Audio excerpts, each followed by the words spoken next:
का क्या कहना। ओम शांति 18/2/25 मधुर महावाक्य। मिठे बाबा कहे मिठे बच्चे तुम मानकर कर्तव्य होछि घरे घरे बाबांकर संदेश देवा। जे कौनसी परिस्थिति रे उपाय बाहर करी बाबांकर परिचय प्रत्येक निश्चिंत दिय। प्रश्न तुम मानकर क्यों कथारे शौक रहिबा उचित। उत्तर मुरली रे जो सब नुआ नुआ पॉइंट बाहरुछि सेगुड़ी को नोट करी निज पाखरे रखिबार शौक रखिबा दरकार। कहीं एगुड़िक पॉइंट मन रखिबा कष्टकर अटे। प्रथमे खातार लेखि रख तापरे बुझाइबाकू हेबो। एपरि नुहे कि केवल खातार लेखि रखिदेव। जो संतान माने भल भावरे ज्ञान को बुझुछंती से माने नोट लिखिबार बहुत शौक रखिथांती। गीत लाख जमाने वाले। ओम शांति। मीठा मीठा आत्मिक संतान माने गीत शुणिल। आत्मिक संतान यही शब्द एकमात्र बाबा ही कहिपारिबे। आत्मार पिता शिव बाबांक व्यतीत केही केबे भी काहाकू आत्मिक संतान बोली कहिपारिबे नाही। पिलामाने जानिछंती समस्त आत्मांकर पिता जणे। आमे समस्ते तांकर संतान भाई भाई गायन मध्य करुछंती। आमे परस्पर भाई भाई तथापि मध्य मायार प्रवेशता एपरि हेउछि जे परमात्मा को सर्वव्यापी कहि दउछंती। तेणु फादरहुड हो जाउछि। पुराना दुनिया रे ही रावण राज्य होइथाय। नुआ दुनिया को राम राज्य अथवा ईश्वरीय राज्य कुआ जाए। ए सबु हेला बुझिबार कथा। दुईटी राज्य निश्चिंत रहिछि ईश्वरीय राज्य एवं आसुरी राज्य। नुआ दुनिया एवं पुराना दुनिया। तेबे नुआ दुनियार रचना निश्चय बाबा ही करिवे। एही दुनियार मनुष्य माने नुआ दुनिया एवं पुराना दुनिया काहाकू कुआ जाए एकथा मध्य जानी नाहंती। अर्थात से माने दुनिया संबंधरे किछि हेले जानी नाहंती। तुमे माने मध्य जानी नथिल, संपूर्ण अज्ञानी थिल। नुआ सुखर दुनिया किए स्थापना करुछंती पुणी पुराना दुनिया रे दुख काहेकि हेउछि। स्वर्गरु नरक किपरि हेउछि ए कथा काहाकू हेले भी जणा नाही। ए सबु कथा को मनुष्य माने ही जानिबे ना।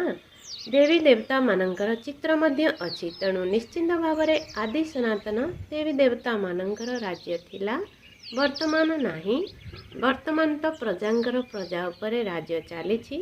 बाबा भारत रे ही आसुछंती। मनुष्य मानंकु ए कथा जणा नाही जे शिव बाबा भारत को आसी कौन करुछंती। निजर धर्म को ही भूली जाइछंती। तुमको एबे त्रिमूर्ति एवं शिव बाबांकर परिचय समस्त को देवाकू हेबा। ब्रह्मा देवता, विष्णु देवता, शंकर देवता कुआ जाए। पुणी कहउचंती शिव परमात्माय नमः। तेणु तुमे संतान मानंकु त्रिमूर्ति शिवंकर ही परिचय देवाकू हेबा। एहीपरि सेवा करिबाकू हेबा। कौनसी भी परिस्थिति रे बाबांकर परिचय समस्त को मिलगले बाबांक ठारू वर्षा नहीं पारिबे। तुमे जानिछ आमे एबे वर्षा नेउछु। आहुरी मध्य बहुत को वर्षा नेबाकू हेबा। घरे घरे बाबांकर संदेश देवा हेउछि आमर दायित्व। वास्तव रे मैसेंजर एकमात्र बाबा ही अटंती। बाबा निजर परिचय एबे तुम मानकू देउछंती। तुमको पुणी अन्य मानकू बाबांकर परिचय देबाकू हेबा। बाबांकर ज्ञान समस्त को देबाकू पड़िबो। मुख्य हेउछंती त्रिमूर्ति शिव। तांकर मध्य कोर्ट ऑफ आर्म्स करा जाइछि किंतु गवर्नमेंट यार यथार्थ अर्थ बुझु नाही। सेतिरे चक्र मध्य देखाइछंती चरखा सदृश एवं सेतिरे पुणी लिखिछंती सत्यमेव जयते। यह कौनसी अर्थ जानी हेउ नाही। या तो हेउछि संस्कृत शब्द।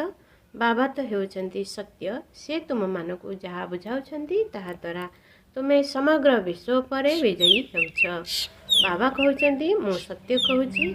तुमे एई पाठपढ़ा द्वारा सत्य सत्य नारायण होई पारिबो। से माने एहार कौन कौन अर्थ सबु बाहर करुछंती ए कथा मध्य तांकू पचारिबा उचित। बाबा तो अनेक प्रकारर बुझाउछंती। जेउठी जेउठी मेला सबु लागुछि सेठारे नदी मानंक ऊपर मध्य बुझाओ।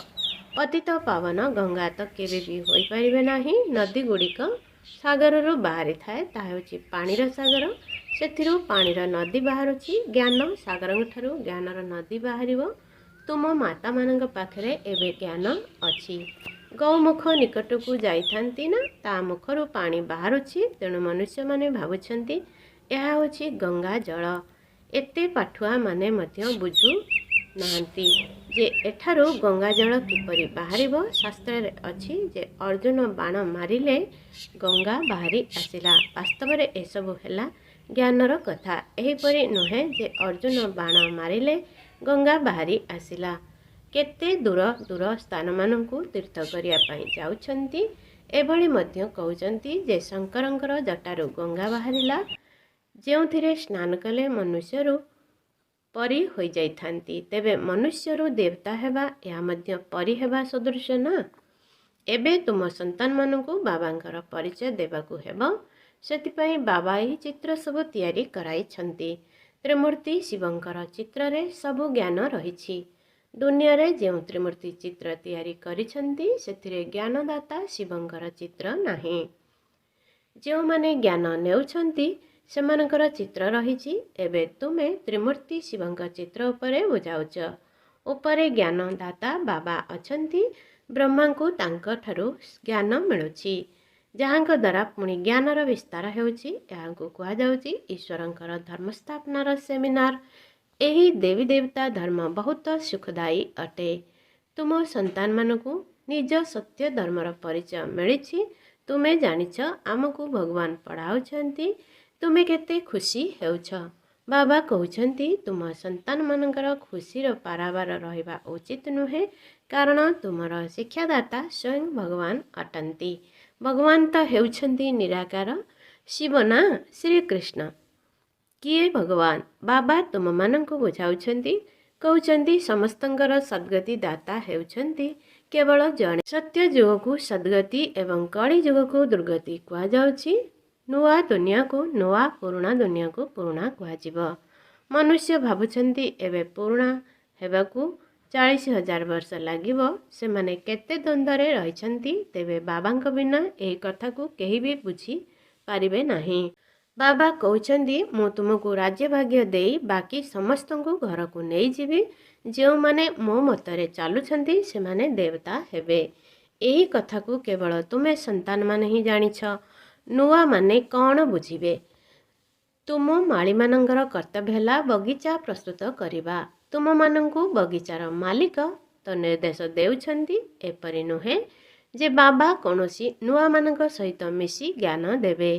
ଏହି କାମ ହେଉଛି ମାଳିମାନଙ୍କର। ଧରିନିଅ ବାବା କଲିକତାକୁ ଯିବେ। ତେବେ ପିଲାମାନେ ଭାବୁଛନ୍ତି ଯେ ଆମେ ନିଜର ଅଫିସରଙ୍କୁ ଅମୁକ ମିତ୍ରଙ୍କୁ ବାବାଙ୍କ ପାଖକୁ ନେଇ ଆସିବୁ। ବାବା କୁହନ୍ତି ଏମାନେ ତ କିଛି ହେଲେ ବି ବୁଝିବେ ନାହିଁ। ତେବେ ଏହା ଯେପରି ବୋକାମାନଙ୍କ ଆଣି ବାବାଙ୍କ ସମ୍ମୁଖରେ ବସାଇବା।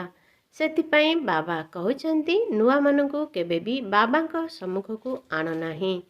ଏହା ତ ହେଉଛି ତୁମ ମାଳିମାନଙ୍କର କାମ ନା, କି ଭଗବାନଙ୍କର? ମାଳିର କାମ ହେଉଛି ବଗିଚା ପ୍ରସ୍ତୁତ କରିବା। ବାବା ତ ନିର୍ଦ୍ଦେଶ ଦେଉଛନ୍ତି ଏପରି ଏପରି କର। ସେଥିପାଇଁ ବାବା କେବେ ନୂଆମାନଙ୍କ ସହିତ ମିଶନ୍ତି ନାହିଁ। କିନ୍ତୁ ଯଦି କେହି ଅତିଥି ହୋଇ ଘରକୁ ଆସିଥାନ୍ତି କହିଥାନ୍ତି ଦର୍ଶନ କରିବୁ। ଆପଣମାନେ ଆମକୁ କାହିଁକି ମିଶିବାକୁ ଦେଉନାହାନ୍ତି? ଶଙ୍କରାଚାର୍ଯ୍ୟ ଆଦିଙ୍କ ପାଖକୁ କେତେ ଯାଉଛନ୍ତି। ଏବେ ତ ଶଙ୍କରାଚାର୍ଯ୍ୟଙ୍କର ବହୁତ ସମ୍ମାନ ରହିଛି। ପାଠ ବହୁତ ପଢ଼ିଛନ୍ତି। ତଥାପି ସେମାନେ ତ ବିକାରରୁ ଜନ୍ମ ନେଉଛନ୍ତି ନା। ଟ୍ରଷ୍ଟି ଲୋକମାନେ କାହାକୁ ବି ଗଦି ଉପରେ ବସାଇ ଦେଉଛନ୍ତି। ସମସ୍ତଙ୍କର ମତ ଅଲଗା ଅଲଗା ରହିଛି। ଏବେ ବାବା ନିଜେ ଆସି ପିଲାମାନଙ୍କୁ ପରିଚୟ ଦେଉଛନ୍ତି ଯେ ମୁଁ କଳ୍ପକଳ୍ପ ଏହି ପୁରୁଣା ଶରୀରରେ ଆସୁଛି। ଇଏ ବି ନିଜର ଜନ୍ମକୁ ଜାଣିନାହାନ୍ତି। ଶାସ୍ତ୍ରରେ ତ କଳ୍ପର ଆୟୁଷ ହିଁ 1,00,000 ବର୍ଷ ବୋଲି ଲେଖି ଦେଇଛନ୍ତି। ମନୁଷ୍ୟ ତ ଏତେ ଜନ୍ମ ନେଇପାରିବ ନାହିଁ। ପୁଣି ସେମାନେ ଜୀବଜନ୍ତୁ ଆଦିଙ୍କର ଯୋନି ମିଶାଇ 84 ଲକ୍ଷ କରି ଦେଇଛନ୍ତି। ମନୁଷ୍ୟ ଯାହା ଶୁଣୁଛନ୍ତି ସବୁ ସତ ସତ କହୁଛନ୍ତି। ଶାସ୍ତ୍ରରେ ତ ସବୁ ଭକ୍ତି ମାର୍ଗର କଥା ରହିଛି। କଲିକତାରେ ଦେବୀମାନଙ୍କର ବହୁତ ଶୋଭାବାନ ସୁନ୍ଦର ମୂର୍ତ୍ତି ତିଆରି କରିଥାନ୍ତି, ସଜାଇଥାନ୍ତି, ପୁଣି ତାଙ୍କୁ ପାଣିରେ ବୁଡ଼ାଇ ଦେଇଥାନ୍ତି। ତେବେ ଏମାନଙ୍କୁ କଣ୍ଢେଇ ପୂଜା କରୁଥିବା ବେବିଜ୍ ଛୋଟ ପିଲା ହିଁ କୁହାଯିବ। ଏମାନେ ବିଲକୁଲ ଇନୋସେଣ୍ଟ ଅଟନ୍ତି। ତୁମେ ଜାଣିଛ ଏହା ହେଉଛି ନର୍କ। ସ୍ୱର୍ଗରେ ଅସରନ୍ତି ସୁଖ ଥିଲା। ଏବେ ବି କେହି ମରିଗଲେ କହୁଛନ୍ତି ଅମୁକ ସ୍ୱର୍ଗକୁ ଗଲା। ତେବେ ନିଶ୍ଚୟ କୌଣସି ସମୟରେ ଏଠାରେ ସ୍ୱର୍ଗ ଥିଲା। ଏବେ ନାହିଁ। ନର୍କ ପରେ ପୁଣି ନିଶ୍ଚୟ ସ୍ୱର୍ଗ ଆସିବ। ଏଇ କଥାକୁ ମଧ୍ୟ ତୁମେ ଜାଣିଛ। ମନୁଷ୍ୟମାନଙ୍କୁ ତ କିଛି ବି ଜଣା ନାହିଁ। ତେଣୁ ନୂଆ କେହି ବାବାଙ୍କ ସମ୍ମୁଖରେ ବସି କ'ଣ କରିବେ? ସେଥିପାଇଁ ମାଳି ଏପରି ହେବା ଦରକାର, ସମ୍ପୂର୍ଣ୍ଣ ରୂପେ ପାଳନ କରିବେ। ଏଠାରେ ମଧ୍ୟ ଢେର ମାଳି ଆବଶ୍ୟକ। ଯେପରି ମେଡ଼ିକାଲ କଲେଜରେ କେହି ନୂଆ ଯାଇ ବସିଲେ କିଛି ହେଲେ ବି ବୁଝିପାରିବେ ନାହିଁ, ଏହା ମଧ୍ୟ ନୂଆ ଜ୍ଞାନ ଅଟେ। ବାବା କହୁଛନ୍ତି, ମୁଁ ସମସ୍ତଙ୍କୁ ପବିତ୍ର କରାଇବା ପାଇଁ ଆସିଛି। ତୁମେମାନେ ଯେତେ ମୋତେ ମନେ ପକାଇବ ସେତେ ପବିତ୍ର ହୋଇଯିବ। ବର୍ତ୍ତମାନ ସମସ୍ତେ ହେଉଛନ୍ତି ତମ ପ୍ରଧାନ ଆତ୍ମା। ସେଥିପାଇଁ ତ କହି ଦେଉଛନ୍ତି ଆତ୍ମା ସ୍ୱ ପରମାତ୍ମା। ସମସ୍ତଙ୍କ ଭିତରେ ପରମାତ୍ମା ଅଛନ୍ତି। ତେବେ ବାବା ଏମାନଙ୍କ ପାଇଁ କାହିଁକି ମୁଣ୍ଡ ପିଟିବେ? କଣ୍ଟାକୁ ଫୁଲ କରିବା ଏହା ହେଉଛି ତୁମ ମାଳିମାନଙ୍କର କାମ। ତୁମେ ଜାଣିଛ, ଭକ୍ତି ହେଉଛି ରାତି, ଜ୍ଞାନ ହେଲା ଦିନ। ଗାୟନ ମଧ୍ୟ କରାଯାଏ, ବ୍ରହ୍ମାଙ୍କର ଦିନ, ବ୍ରହ୍ମାଙ୍କର ରାତି। ତେବେ ପ୍ରଜାପିତା ବ୍ରହ୍ମାଙ୍କର ତ ସନ୍ତାନ ମଧ୍ୟ ନିଶ୍ଚୟ ଥିବେ ନା। କାହାର ଏତିକି ବି ବୁଦ୍ଧି ନାହିଁ। ଯିଏ ପଚାରିବେ କି ଏତେ ବ୍ରହ୍ମା କୁମାର କୁମାରୀ ଅଛନ୍ତି, ଏମାନଙ୍କ ବ୍ରହ୍ମା କିଏ? ଆରେ ପ୍ରଜାପିତା ବ୍ରହ୍ମା ତ ପ୍ରସିଦ୍ଧ ଅଟନ୍ତି। ତାଙ୍କ ଦ୍ୱାରା ହିଁ ବ୍ରାହ୍ମଣ ଧର୍ମର ସ୍ଥାପନା ହୋଇଥାଏ। କୁହା ମଧ୍ୟ ଯାଏ ବ୍ରହ୍ମା ଦେବତାଏ ନମଃ।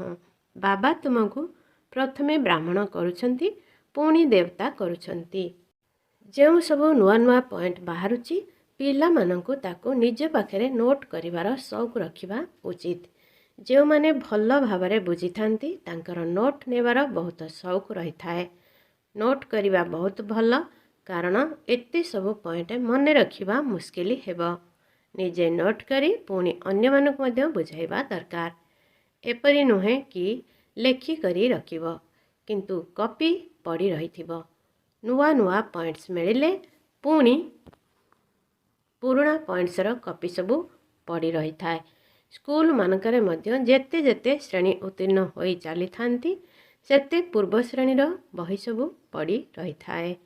ଯେତେବେଳେ ତୁମେ ଅନ୍ୟମାନଙ୍କୁ ବୁଝାଉଛ, ଶେଷରେ ଏହି କଥା ବୁଝାଅ ଯେ ମନ୍ମନା ଭବ। ବାବାଙ୍କୁ ଏହି ସୃଷ୍ଟି ଚକ୍ରକୁ ମନେ ପକାଅ। ମୁଖ୍ୟ କଥା ହେଉଛି ମୋତେ ମନେ ପକାଅ। ଏହାକୁ ହିଁ ଯୋଗ ଅଗ୍ନି କୁହାଯାଉଛି। ଭଗବାନ ହେଉଛନ୍ତି ଜ୍ଞାନର ସାଗର, ମନୁଷ୍ୟମାନେ ହେଲେ ଶାସ୍ତ୍ରର ସାଗର। ବାବା କୌଣସି ଶାସ୍ତ୍ର ଶୁଣାଉ ନାହାନ୍ତି। ସେ ଯଦି ଶାସ୍ତ୍ର ଶୁଣାଇବେ, ବାକି ଭଗବାନ ଏବଂ ମନୁଷ୍ୟ ଭିତରେ ଫରକ କ'ଣ ରହିବ? ବାବା କହୁଛନ୍ତି, ମୁଁ ଏହି ଭକ୍ତି ମାର୍ଗର ଶାସ୍ତ୍ରର ସାରାଂଶ ତୁମକୁ ବୁଝାଉଛି। କେଳାମାନେ ମୁରଲି ବଜାଇ ସର୍ପକୁ ଧରି ତାର ବିଷଦାନ୍ତ ଉପାଡ଼ି ଦେଇଥାନ୍ତି। ବାବା ମଧ୍ୟ ତୁମକୁ ବିଷ ପିଇବାରୁ ବିକାରରୁ ମୁକ୍ତ କରୁଛନ୍ତି। ଏହି ବିଷ ଦ୍ୱାରା ହିଁ ମନୁଷ୍ୟ ପତିତ ହୋଇଯାଇଛି। ବାବା କହୁଛନ୍ତି, ଏହାକୁ ଛାଡ଼, ତଥାପି ବି ଛାଡ଼ୁନାହାନ୍ତି। ବାବା ଗୋରା କରିବା ପାଇଁ ଆସିଛନ୍ତି, ତଥାପି କଳା ମୁହଁ କରିଦେଉଛନ୍ତି। ବାବା ତୁମକୁ ଜ୍ଞାନ ଚିତା ଉପରେ ବସାଇବା ପାଇଁ ଆସିଛନ୍ତି। ଜ୍ଞାନ ଚିତା ଉପରେ ବସି ତୁମେ ବିଶ୍ୱର ମାଲିକ ଜଗଜିତ ହୋଇଯାଉଛ। ଆଚ୍ଛା, ମିଠେ ମିଠେ ଶିଖିଲ ଦେ ସନ୍ତାନମାନଙ୍କ ପ୍ରତି ମାତା ପିତା ବାପ ଦାଦାଙ୍କର ମଧୁର ସ୍ନେହ ସମ୍ପନ୍ନ ଶୁଭେଚ୍ଛା ଏବଂ ସୁପ୍ରଭାତ। ଆତ୍ମିକ ପିତାଙ୍କର ଆତ୍ମିକ ସନ୍ତାନମାନଙ୍କୁ ନମସ୍ତେ। ଆତ୍ମିକ ସନ୍ତାନମାନଙ୍କର ଆତ୍ମିକ ମାତା ପିତାଙ୍କୁ ନମସ୍ତେ ନମସ୍ତେ ନମସ୍ତେ। ତା ପାଇଁ ମୁଖ୍ୟ ସାର 1. ସଦା ସର୍ବଦା ଖୁସି ରହୁ କି ଆମେମାନେ ସତ୍ୟ ଧର୍ମର ସ୍ଥାପନା ନିମିତ୍ତ ଅଟୁ। ସ୍ୱୟଂ ଭଗବାନ ଆମକୁ ପାଠ ପଢ଼ାଉଛନ୍ତି। ଆମର ଦେବୀ ଦେବତା ଧର୍ମ ବହୁତ ସୁଖଦାୟୀ ଅଟେ। 2. ବଗିଚାର ମାଳି ହୋଇ କଣ୍ଟାକୁ ଫୁଲ କରିବାର ସେବା କରିବାକୁ ହେବ। ପ୍ରଥମେ ସମ୍ପୂର୍ଣ୍ଣ ରୂପେ ପାଳନା ଦେବା ପରେ ବାବାଙ୍କ ସମ୍ମୁଖକୁ ଆଣିବାକୁ ହେବ। ମେହନତ କରିବାକୁ ପଡ଼ିବ।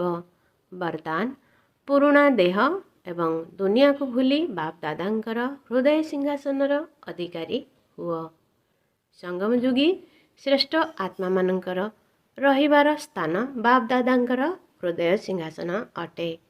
ଏହିଭଳି ସ୍ଥାନ ବା ଆସନ ଦ୍ୱାରା କଳ୍ପ ଭିତରେ କେବେ ବି ମିଳିପାରିବ ନାହିଁ। ବିଶ୍ୱର ରାଜ୍ୟ ସିଂହାସନ ବା କୌଣସି ଦେଶର ରାଜ୍ୟ ସିଂହାସନ ତ ବାରମ୍ବାର ମିଳିବ, କିନ୍ତୁ ଏହି ହୃଦୟ ସିଂହାସନ ମିଳିବ ନାହିଁ। ଏହା ଏତେ ବିଶାଳ ସ୍ଥାନ ଯାହାକି ଚାଲିବା, ବୁଲିବା, ଖାଇବା, ପିଇବା, ଶୋଇବା ସମୟରେ ମଧ୍ୟ ସିଂହାସନ ଉପରେ ବିରାଜମାନ ରହିପାରିବ। ଯେଉଁ ପିଲାମାନେ ସଦା ସର୍ବଦା ବାବାଙ୍କର ହୃଦୟ ସିଂହାସନ ଉପରେ ବିରାଜମାନ ରହିଥାନ୍ତି ସେମାନେ ଏହି ଦେହ ବା ଦେହର ଦୁନିଆରୁ ବିସ୍ମୃତି ରହିଥାନ୍ତି। ଏହାକୁ ଦେଖୁଥିଲେ ମଧ୍ୟ ଦେଖିନଥାନ୍ତି।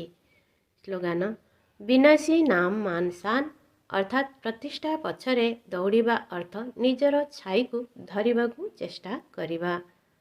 ଓମ୍ ଶାନ୍ତି। हमने प्यार वो पाया जो दुनिया पा नहीं सकती।